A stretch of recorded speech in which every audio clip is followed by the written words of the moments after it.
Bonjour à toutes et à tous, bienvenue dans EBIM, le podcast dédié à la digitalisation du monde du bâtiment. Je m'appelle Siama Mokrane, Customer Success Manager chez Manal Machine, et chaque mois je vais à la rencontre de personnalités inspirantes qui œuvrent au quotidien pour transformer leur métier et l'adapter aux enjeux de demain. Pour cette saison, j'ai choisi d'explorer le BIM comme levier de digitalisation pour le secteur de la construction. Architecte, ingénieur en bureau d'études, maître d'œuvre ou directeur de programme, tous mes invités sont animés d'une conviction. Le BIM est une excellente opportunité de réinventer les métiers de la construction pour y introduire tous les bénéfices du digital. Mon invité du jour a débuté sa carrière dans l'énergie. D'expérience en expérience, il finit par tomber dans le BIM en 2011. Je suis ravie d'avoir avec moi Stéphane Dufour, qui est aujourd'hui responsable BU BIM chez Bureau Veritas. Stéphane se définit lui-même comme un BIM addict. Passionné et investi avec un besoin constant d'innover, il a à cœur de développer des nouveaux usages et d'y faire adhérer tous les acteurs. Et BIM, Stéphane, c'est à toi. Bonjour Stéphane, merci d'avoir accepté mon invitation. Bonjour Siam et merci de m'avoir invité. Stéphane, je démarre toujours par poser cette question à mes invités et leur demander quelle est leur propre définition du BIM. Peux-tu me donner la tienne, s'il te plaît ? Au risque de paraphraser certains de mes confrères, je dirais que c'est une nouvelle façon de concevoir, de construire et de maintenir les ouvrages en appui et grâce à des outils qui vont être en charge d'exploiter la donnée des bâtiments. Stéphane, je sais que ton parcours est très riche. Peux-tu nous en dire un petit peu plus et me parler aussi de ton premier contact avec le BIM ? Si on remonte à l'époque scolaire, effectivement, je suis plutôt d'une formation technique dans le thermique, puisque j'ai fait un bac en génie énergétique. À l'époque, ça s'appelait un bac F9. À la suite de ça, j'ai continué dans le thermique avec un BTS toujours en chauffage froid et climatisation. Donc à cette occasion, donc j'ai appris tous les métiers du thermique, que ce soit le calcul thermique, le dimensionnement des réseaux de chauffage et de plomberie, mais aussi le dimensionnement des réseaux aérauliques. Donc pendant ces quelques années, j'ai appris tout ce que finalement on faisait dans un bureau d'études, pour faire simple. À la suite de ce parcours scolaire, j'ai intégré rapidement le monde du bâtiment par le biais de la maintenance, chez Dalkia. J'étais, sur le terrain, avec, en responsabilité, certaines installations de chauffage centralisé, pour faire simple encore une fois, mais ça, les expériences que j'ai pu, parcourir, enfin avoir dans cette société-là, ont été aussi très diverses puisque j'ai découvert ce que c'était que la cogénération, les chaudières vapeur avec des astreintes les week-ends et cetera, comme on peut, s'imaginer. Et donc ça m'a, permis de découvrir le terrain au-delà des livres que j'avais ouverts, par le passé et avec des profs qui m'avaient appris à dimensionner tous ces équipements-là.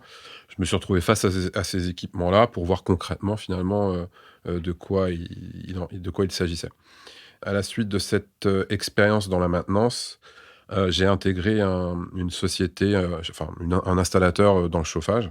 Donc j'étais ce qu'on peut appeler un conducteur d'opération, un chargé d'affaires. Enfin, j'étais un petit peu, l'homme à tout faire dans cette société-là, ce qui m'a amené à, assister à des réunions de chantier, à faire des devis, à faire des calculs, voire même à gratter quelques calques puisque à l'époque, il en restait encore quelques-uns. Donc tout ça, ça m'a amené une nouvelle vision en fait du métier, thermique dans le bâtiment, par le côté, construction, d'une opération réelle, puisque avant je les avais maintenues. À cette occasion-là, je voyais comment on construisait ces mêmes installations. À la suite de cette expérience-là, donc j'ai eu, l'opportunité d'intégrer le bureau d'études d'exécution avec lequel je travaillais. Donc je trouvais que c'était, un peu plus dans la lignée de ce que j'avais appris finalement à l'école, c'est-à-dire le calcul et le dimensionnement. Et donc je me suis retrouvé, dans un bureau d'études d'exécution, en sous-traitance d'autres sociétés, sur le bassin, de l'Eure-et-Loir. On arrivait en sous-traitance des études d'exécution de grandes entreprises pour faire tout ce qui est plan de réservation, incorporation, dimensionnement, plan de détail et cetera. Je projetais mes plans sur AutoCAD, à la suite de mes notes de calcul, de mes dimensionnements, en fonction d'un cahier des charges, en fonction une fiche technique. Je projetais le projet en exécution pour les entreprises pour lesquelles je travaillais et pour lesquelles je pilotais toutes les phases d'études d'exécution. À un moment donné, j'ai eu l'opportunité de franchir un nouveau cap puisque, je travaillais dans un bureau d'études où les projets sur lesquels je travaillais étaient intéressants, mais à un moment donné, ils étaient un peu répétitifs et somme toute un peu modestes. J'ai eu une opportunité d'intégrer un bureau d'études, mais cette fois-ci en maîtrise d'œuvre, pour aller travailler sur des projets de plus grande ampleur. Et pour l'occasion, je suis monté sur Paris, comme beaucoup de provinciaux, pour intégrer un bureau d'études qui s'appelait à l'époque Trouvin, un peu spécialisé dans tout ce qui était milieu hospitalier. Et donc ça m'a donné l'occasion de travailler sur pas mal d'hôpitaux, mais sur des phases de conception. Donc je remonte un peu comme un poisson le courant pour arriver sur cette phase de conception, tout en ayant connu l'exploitation, la conduite d'opération et puis l'exécution. À la suite de cette expérience là, la boîte dans laquelle je travaillais, Trouvin, étant rachetée par une société canadienne, SNC-Lavalin. J'ai eu l'occasion en 2011 d'être formé sous l'outil de modélisation Revit, pour ne pas le nommer, qui m'a ouvert, je dirais, les yeux sur ce que allait devenir mon métier. Est-ce que c'était ton premier contact avec le BIM, justement? On donnait des définitions de BIM tout à l'heure, mais pour moi, c'était vraiment le début du BIM, on va le dire comme ça pour moi. Mais après coup et aujourd'hui, je dirais que c'était plutôt l'avènement de la 3D pour moi. C'est-à-dire que j'ai acquis des compétences en modélisation grâce à un outil de modélisation. Et en fait, ayant ce background en fait, que je viens de dérouler là, je n'ai compris que trop bien l'importance de ce qui était en train d'arriver. C'est-à-dire que les outils se perfectionnant, les ordinateurs étant de plus en plus puissants, le travail que je faisais avant était en train de changer.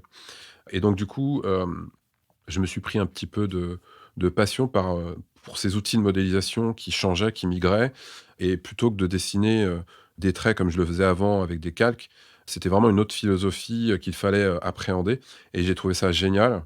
Et au bout d'un moment, lorsque je ne vais pas dire que je me lassais de la modélisation, parce qu'on se lasse jamais de faire des trucs sur les outils aujourd'hui. Mais j'ai compris aussi l'intérêt que peut avoir la donnée dans ces objets pour faire les choses aussi différemment. Donc le BIM, c'est à ce moment-là que je l'ai découvert, donc en 2011. Je suis monté en compétence sur la modélisation en faisant des concours. Les rendus 3D font toujours plaisir dans les phases de concours, avec des perspectives, avec des rendus un petit peu sympas, comme on peut le voir aujourd'hui un peu plus couramment. Mais à l'époque, dans les phases de concours, on illustrait nos mémoires techniques avec des perspectives 3D, enfin avec des trucs assez sympas qui commençaient à plaire autour de moi et qu'on me demandait de plus en plus, ce qui m'a permis de monter en compétence sur la modélisation. Je parlais pas encore on parlait de BIM, mais pour moi, enfin, avec le recul maintenant, c'en était pas vraiment. Et puis, j'ai eu l'occasion de travailler sur un vrai projet, qui est une salle de spectacle sur Chartres, en 2013. Et là, on a fait vraiment toutes les études de conception en 3D, avec carte blanche sur les outils utilisés. Et donc, du coup, ce projet nécessitant certaines compétences en charpente métallique, on n'avait pas en France cette compétence. On a demandé à nos collègues au Canada de nous épauler, de nous aider, ce qui a donné lieu à la mise en place d'une collaboration pour un même projet. Et en ce sens-là, j'ai aussi découvert de nouvelles choses. Alors d'une part, c'est la collaboration, évidemment, le fait de synchroniser des modèles, d'avoir une plateforme qui permet de tous se donner des informations comme ça, presque en temps réel. Mais c'est au-delà de ça, c'est finalement la vision que l'autre continent, de l'autre côté de l'Atlantique, avait sur ces technologies-là, parce qu'ils s'étaient confrontés à nos mêmes problèmes 2-3 ans auparavant sur un même projet. Et donc du coup, le fait de récupérer toute cette connaissance, tous ces supports et d'avoir un contact direct avec la cellule là-bas au Canada, m'a permis de franchir, finalement, c'est peut-être ça mon cap franchi, la bascule côté données. C'est que j'ai compris qu'au-delà de la modélisation, il y avait d'autres aspects de gestion en appui de la donnée qui pouvaient être beaucoup plus intéressants pour moi. En tout cas, c'est des choses qui m'intéressaient à l'époque, de creuser, de perfectionner pour donner finalement une autre dimension à mon métier qui était, je m'en suis rendu compte assez rapidement, en train de changer. Et est-ce que, justement, par rapport à cette expérience-là que tu as eue avec les Canadiens, c'est quelque chose que tu as modifié, transformé justement au fur et à mesure de tes expériences, qui ont suivi? Les 2, en fait. Au début, je comprenais pas tout ce qu'on me fournissait comme information. et je les prenais au fur et à mesure et je les réouvrais des années après pour essayer de comprendre un peu mieux ce que on me demandait de faire finalement au quotidien.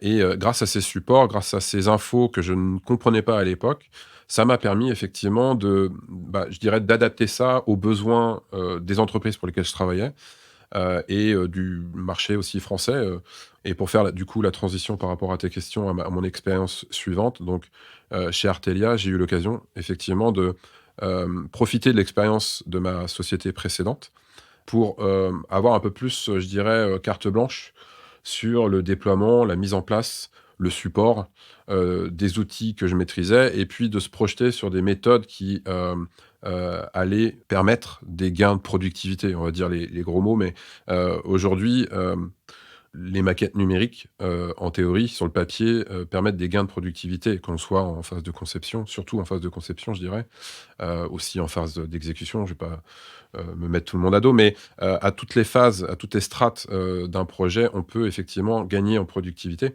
Et lorsque j'étais chez Artelia, j'ai effectivement eu l'occasion d'avoir un peu le champ libre pour mettre en place des gabarits sur certains projets, et notamment, je pense surtout à celui de l'hôpital de Nantes, sur lequel, à l'époque, j'ai eu l'occasion de m'occuper de la gestion de la production, lancer les gabarits de production.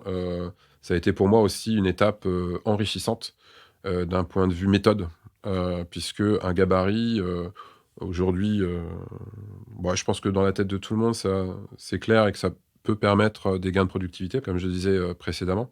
Mais aujourd'hui, un gabarit, enfin, quand on y réfléchit bien, c'est vraiment un outil indispensable, très puissant, lorsqu'on décide d'entreprendre un projet en BIM. Et justement, Stéphane, quels conseils donnerais-tu aux acteurs de la conception pour les pousser à faire de la présynthèse? Il y a, enfin, dans les missions de la maîtrise d'œuvre, certaines obligations. On parle d'une obligation dans la loi MOP de synthèse architecturale dès les phases de conception. Et donc du coup, enfin, c'est mon opinion, mais heu, si dès les phases de conception, on arrive à mieux collaborer, mieux échanger, mieux discuter et mieux régler les problèmes, ça fait des études qui sont plus abouties, et des chantiers qui, en théorie, occasionnent moins de révision des hypothèses envisagées. Alors, c'est dans un monde idéal, tout le monde est beau, tout le monde est rose, mais aujourd'hui, je pense que la réalité, c'est que, on doit toujours tout faire de plus en plus vite pour de moins en moins cher. Et il y a des choix qui sont faits, je pense, dès les phases de conception, et à un moment donné, on doit faire ce choix, je pense, dans les phases de conception de: est-ce qu'on fait du BIM ou pas du BIM? Et est-ce qu'on fait du BIM avec, de la collaboration poussée? Et puis si on fait une collaboration poussée, qui va s'occuper de cette collaboration? Est-ce qu'on a les compétences? Donc il y a un arbre de sélection qui fait qu'à la fin, il y a peu de chances, finalement qu'on se mette vraiment dans ce qu'on imagine d'une synthèse BIM. Les outils sont là, il y a des compétences, je le sais, et on aurait tout intérêt, je dirais, dès les phases de conception. Alors, il y a un choix qui est propre à chacun, de se dire: «Est-ce que, est-ce qu'il existe des petits, moyens ou gros projets?» La question, se pose pour chaque, société, j'ai pas la réponse. Mais à un moment donné, sur certains projets, je pense que c'est complètement légitime d'investir sur cette phase, de modélisation, enrichissement, de la donnée, pour avoir plein d'avantages. Mais puisqu'on est sur le sujet de la synthèse, cet avantage d'avoir des outils qui vont nous permettre de faciliter la collaboration, la cohésion d'une étude d'exécution aussi, mais une étude de conception surtout en amont, qui permet de désamorcer certains gros problèmes qui se retrouvent bien souvent sur le chantier, comme on l'entend souvent, parce qu'on n'a pas le temps sur les phases de conception. Et je dirais, pour rebondir sur ce que je viens de dire et par rapport à l'expérience que j'ai été de l'autre côté de la barrière à me dire, en phase d'exécution, heu, les gens qui conçoivent ces projets-là, ils ont, 8, 10, 12 mois, peut-être même des fois plus, pour concevoir un projet qui se construit pas, en fait. Moi qui étais côté exécution, on me donnait une semaine pour faire des plans alors que eux ils avaient des mois, et j'ai été le premier à dire: «C'est quoi ces branquignoles quoi?» pour me si vous m'autorisez le mot, mais maintenant que je me retrouve, avec de l'autre côté de la barrière, avec cette vision de ce que c'est que l'exécution, si les gens de l'exécution m'écoutent, sachez que voilà, avant de dire quoi que ce soit, il faut savoir comment ça se passe, de l'autre côté de la barrière. Et aujourd'hui, je ne sais que trop bien que c'est pas si simple, que l'on soit n'importe où sur la chaîne de valeur, pour faire notre mission au quotidien. On vit dans une période un peu compliquée, hein, je vous l'apprends pas, donc c'est un peu aussi compliqué pour le monde du bâtiment. Malheureusement, et là, je vais mettre ma casquette de contrôleur technique. La qualité, est en train de diminuer pour diverses, raisons. C'est pas le sujet de la conversation d'aujourd'hui, mais je trouve que, si on n'y met pas un peu d'outils de ce type-là, aujourd'hui, ben, ça va pas avoir tendance à aller dans le bon sens, sur le chantier. En fait, ce que je retiens, c'est que c'est complexe, sur toutes les phases, en fait, hein, clairement, et c'est vrai qu'on peut pas jeter la pierre à la conception, ou à l'exécution aujourd'hui, il faut s'adapter justement et mettre en place le BIM autant que possible, normalement, enfin sur toute la chaîne de valeur, on va dire ça comme ça. Et justement, Stéphane, si je peux te poser cette question, selon toi, qu'est-ce qui ferait qu'on mettrait en place un BIM, gagnant? Aujourd'hui, je dis souvent que, beaucoup des acteurs maîtrisent la modélisation. On est tous d'accord pour dire que, la modélisation 3D, la collaboration a grandement évolué. Encore une fois, en fonction des projets, je vous l'accorde, même si je pense qu'il n'y a pas de petits ou grands projets. Aujourd'hui, on en est à cette étape-là de maîtrise de la modélisation 3D. Je pense qu'il faut passer ce cap, et aller vers la modélisation de la donnée. Je m'explique, c'est qu'aujourd'hui, dans les modèles 3D, on retrouve beaucoup d'informations, mais finalement, pas d'exploitation de ces données parce qu'elles sont pas, enfin, je veux dire, elles sont pas vérifiées, contrôlées. Et derrière, quand on doit faire des contrôles qualité, des analyses de ces données, d'un point de vue, je remets encore une fois ma casquette, de contrôleur technique, quand on doit aller analyser ces données-là, il y a très peu de projets finalement qui permettent de s'appuyer sur ces données-là pour en donner de la valeur. Et donc du coup, pour franchir ce cap, bah, il y a plusieurs curseurs, je dirais. Il y a, le curseur de la reconnaissance des compétences. C'est-à-dire qu'aujourd'hui, il n'y a pas vraiment de formation qui existe en France. Je l'ai écrit, sur les réseaux. Il n'y a pas de diplôme d'ingénieur BIM, même si des fois on peut le voir écrit ici et là. Mais aujourd'hui, il n'y a pas d'écoles qui font des bac+2, bac+5, en BIM. Et donc du coup, ces compétences doivent être apprises de plus en plus dans les cursus classiques pour permettre, aux acteurs, architectes, ingénieurs, d'avoir un minimum de compétences.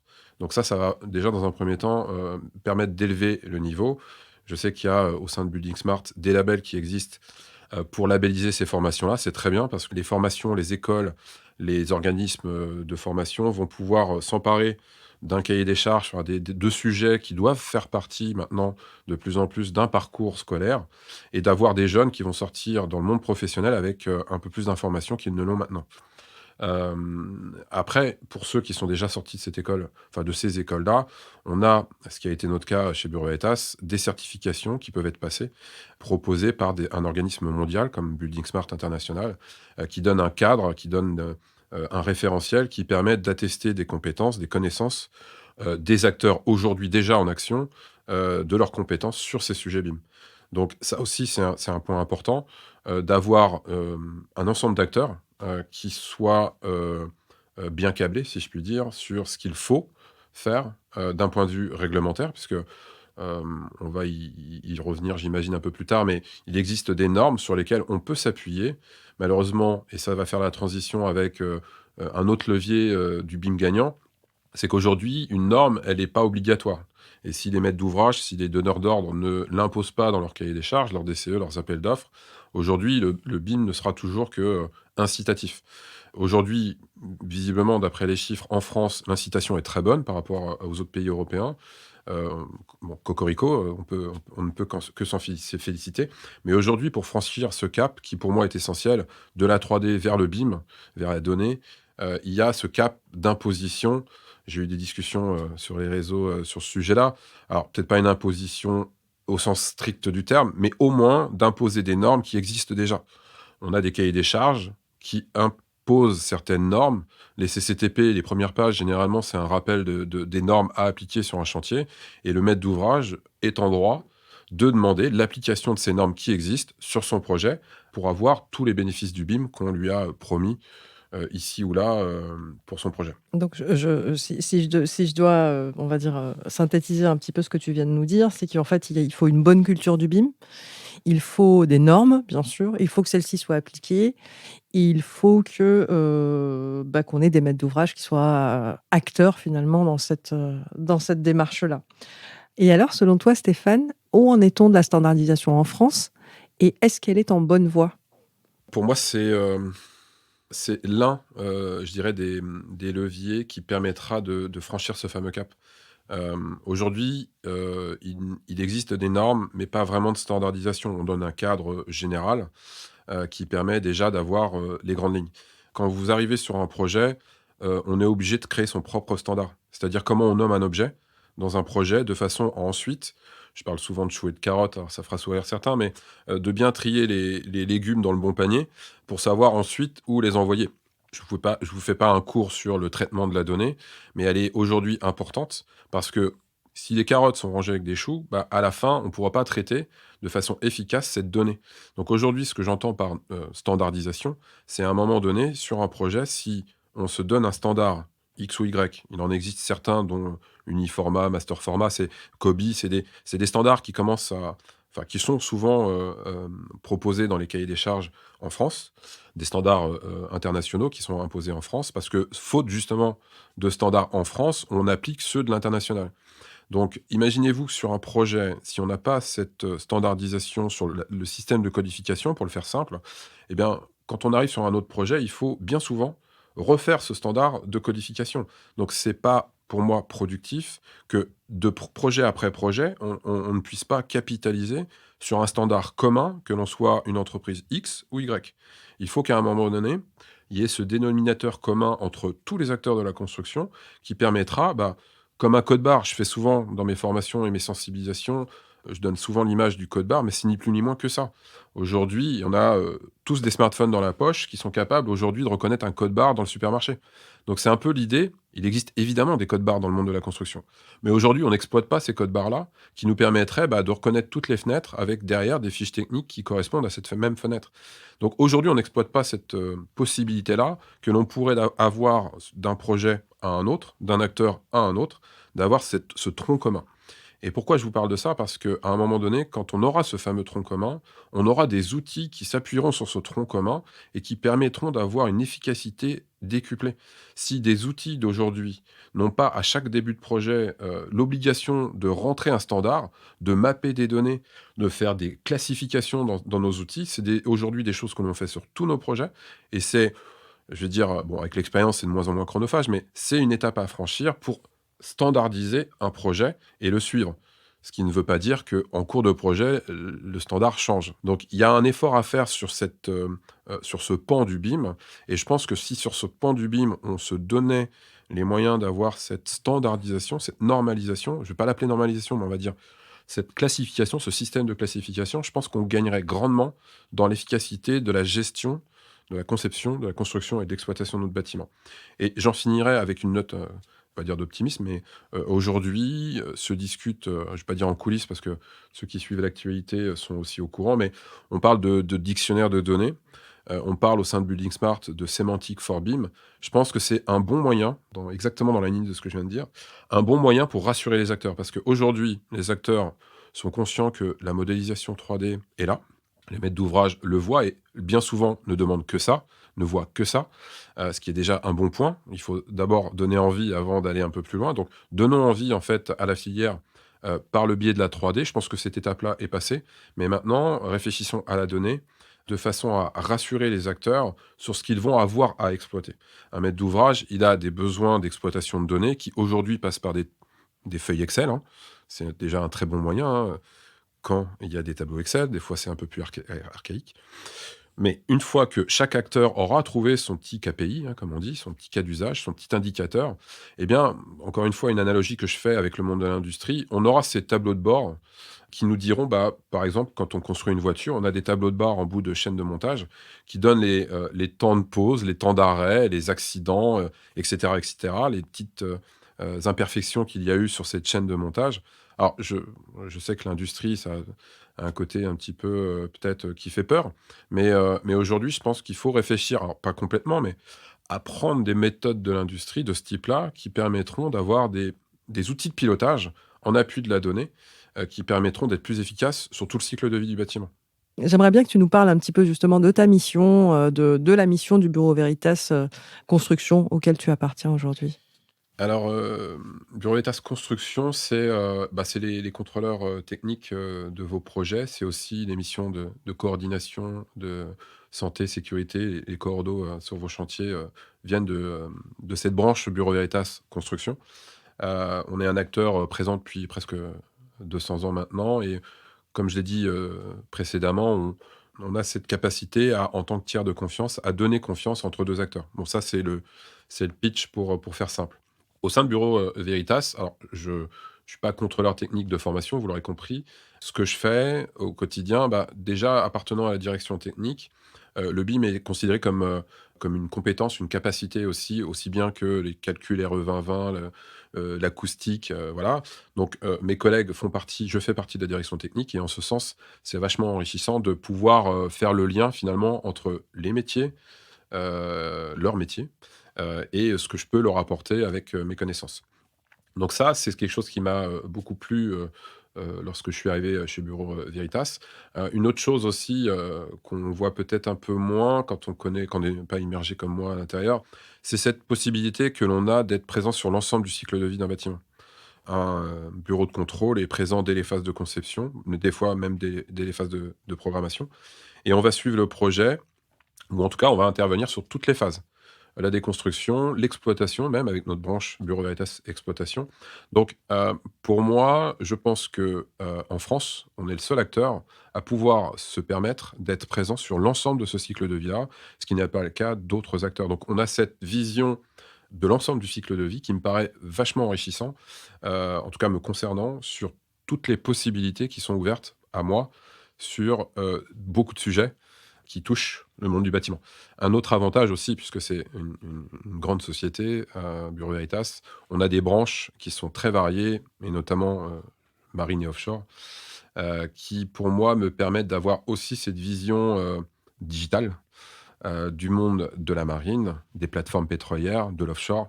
C'est des sujets qui ont aussi été sur leur table depuis un peu avant le monde de la construction et donc du coup, j'ai eu l'occasion de discuter avec mes petits collègues, de la marine et du offshore, qui m'ont permis de voir que finalement on avait les mêmes problématiques.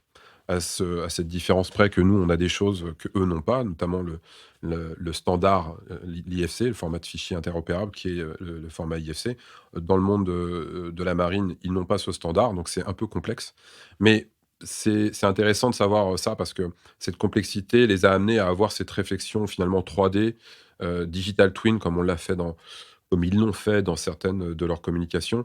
Ils ont cette idée du digital twin une copie du bateau finalement, parce qu'il faut bien s'imaginer que les bateaux, c'est comme un bâtiment, mais il faut pouvoir les suivre partout sur la planète et donc du coup, d'avoir ce digital twin, ce double numérique, dans nos petites tablettes finalement, de façon à le contrôler port après port, ou de devoir y intervenir pour faire des inspections, X ou Y et ben, c'est une réflexion qu'ils ont eue finalement, bien avant nous et c'est ça en ça que c'est vachement intéressant d'avoir la position que j'ai et d'avoir la possibilité de discuter avec tous ces gens-là.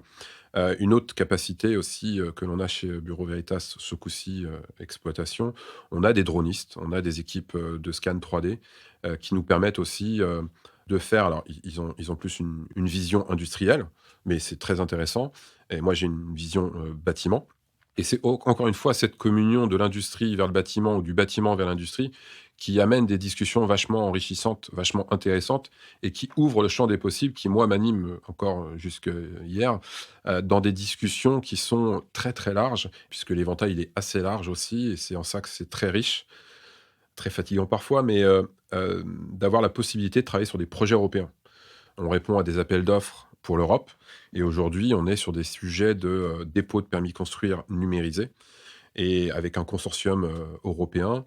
Voilà, c'est aussi des sujets qui sont passionnants et on voit que, bah, au-delà de nos frontières, en Europe, en tout cas l'Europe, prend à bras le corps ces sujets du numérique en finançant, en s'intéressant à ce qu'on peut faire autour du numérique, notamment comme c'est le cas de ce projet européen DigiCheck, d'investir de l'argent pour développer des solutions qui permettront de déposer des permis de construire d'une façon un peu plus numérique. Ça me fait une jolie transition aussi parce que là tu parles, de PC, numérique. Mais, je sais que vous avez travaillé aussi, donc sur une offre d'attestation de conformité as-built. Est-ce que tu peux m'en parler un petit peu? L'attestation de conformité as-built, c'est effectivement l'idée de se dire que aujourd'hui, on a des DOE qui sont ce qu'ils sont, sur lesquels on peut plus ou moins s'appuyer. En tout cas, en tant que maître d'ouvrage ou exploitant de patrimoine, on sait très bien ce qu'on peut attendre d'un DOE. Il y a souvent une étape de consolidation de l'information, qu'elle soit graphique ou au niveau de la donnée. Et pour avoir travaillé dans la maintenance, ce qu'on exploite, c'est surtout les caractéristiques techniques des équipements. Donc, quand on exploite un patrimoine, on va exploiter ces dossiers des ouvrages exécutés. Et aujourd'hui, on connaît la qualité de ces documents-là. Donc aujourd'hui, nous, puisque on est encore une fois un tiers de confiance, on va arriver sur un projet pour dire à un maître d'ouvrage, mais aussi un maître d'œuvre ou une entreprise, on va se porter garant les process qualité que vous avez mis en place, de façon à garantir que le HASBIT soit conforme. Alors, j'aime bien donner cette image-là des 3 M du BIM. Vous savez, le modèle, le modeling et le management. Bah, gardez cette image en tête et dites-vous que finalement, on va vérifier ces 3 M. On va, au début d'une vérification, une attestation de conformité, vérifier l'organisation du projet. On va, dans un second temps, vérifier, ou en même temps, vérifier la qualité de la donnée. Alors, on peut évidemment arriver dès les phases de conception et voir si la donnée est correctement structurée, l'organisation du projet est correctement structurée. Mais le but de cette deuxième étape, c'est de vérifier que la qualité est présente et correspond à la documentation du projet. Aujourd'hui, on ne se pose pas, pour le coup, en tant que contrôleur technique, on n'est pas là pour dire c'est conforme, non conforme. On est juste là pour dire, alors, je dis ça parce que j'ai souvent la question de savoir s'il n'y a pas une incompatibilité avec nos missions de contrôle technique. Donc, ce n'est pas le cas, puisque nous, on apporte un avis sur ce que l'on détecte dans les maquettes, dans le sens où la donnée doit être là, elle doit être formalisée de cette façon-là, mais par contre, on n'analyse pas la véracité réglementaire de cette donnée-là, dans le sens de la réglementation, et on ne dira pas au client, cette donnée-là n'est pas conforme. Nous, on est juste là pour dire, la donnée est présente, elle est conforme par rapport à cette fameuse standardisation que j'évoquais tout à l'heure. Et donc, du coup, en ce sens, cette donnée va pouvoir être exploitée aussi bien qu'on exploitait une fiche technique finalement. Dans un DE, on a des fiches techniques qui nous permettent d'avoir l'utilisation, les notices techniques du bâtiment qui vont nous permettre de l'exploiter. Donc finalement, cette donnée-là sera vraisemblablement, et la plupart du temps, en lien avec une fiche technique sur un serveur, sur un outil BIMGEM, qui permettra d'avoir, en appui de la donnée, graphique et data, une exploitation beaucoup plus aboutie.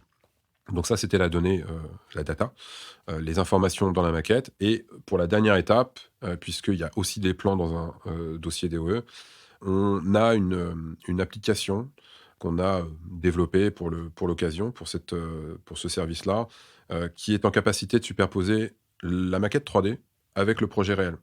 Donc si vous allez sur notre site, vous verrez que en image, c'est un peu plus parlant qu'au travers du micro, mais imaginez-vous superposer la maquette numérique en cours de construction ou en fin de construction, en fin de réception de chantier, superposer cette maquette numérique avec le projet réel, avec quelques points de correspondance, et puis avec les outils aussi type LIDAR que l'on a de plus en plus sur nos tablettes. On est capable de superposer assez efficacement les deux, et de façon comme ça assez sympathique, naturelle, je dirais, de mesurer tous les écarts que l'on va constater, qui seront autant d'écarts qui, en théorie, se retrouveront sur les plans papier et donc dans le dossier DOE. Donc, le but de cette démarche-là, c'est de garantir que le DO numérique est vraiment numérique. Merci Stéphane d'être venu nous voir et pour la richesse de ton partage. Merci à vous. Et bim, c'est fini pour aujourd'hui. Rendez-vous sur la page LinkedIn de Man & Machine pour continuer la discussion avec Stéphane. Si ce podcast vous a plu, parlez-en autour de vous et donnez-lui 5 étoiles sur votre plateforme d'écoute préférée. À très vite pour un nouvel épisode.